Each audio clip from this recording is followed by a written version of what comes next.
In 2012, the Lagos State Committee on Inclusive Education was inaugurated with the purpose of ensuring that all children have access to quality education in the state, irrespective of their circumstances of birth, financial challenges, social-cultural background, and beliefs. Speaking at the presentation and endorsement of the Lagos State Inclusive Education Policy held at the conference room of the Ministry of Education, Alausa Ikeja, the chairman of the committee, who is also the Tutor General Permanent Secretary, Education District 2, Mrs. Margaret Titilayo Sholari, highlighted the terms of reference for the committee, some of which are identifying out-of-school children, plans to bring them back to school, and advocacy and awareness raising on inclusive education,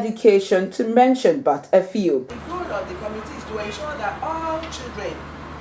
have access to qualitative education in Lagos State. The following are some of the terms of reference of this committee: to identify out-of-school children in Lagos State, plan how to bring them to school, plan for out-of-school children activities, advocate for database on out-of-school children, work with PRS Department of Ministry of Education, SUBED, plan and project for inclusive education activities in MTSs, advocacy and awareness raising in inclusive education, monitor progress and ensure sustainability of inclusive education activities, support development of policy proposal on inclusive education. The Commissioner for Education, Mrs. Olayinka Olatunjoye, appealed to stakeholders in the state's education sector to make judicious use of the document and at the same time ensuring that education is made available to all the children in Lagos State. Lagos State government took a bold step of action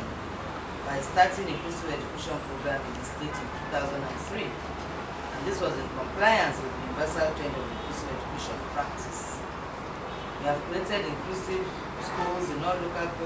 government education authorities in the state, and quite a number of our children are given educational placement to all categories, special needs. We've been doing that.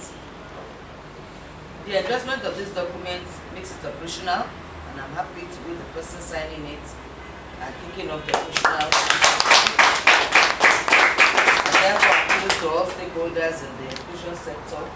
to make judicious use of this document and make sure education is made accessible to all children in Lagos State, irrespective of their differences that may be in the forms of age, gender, disability, socioeconomic status, cultural background, and others. The policy on inclusive education will indeed serve as a guide in providing education for children in the state, especially with the Lagos State government determined to ensure that no child is denied access to quality education.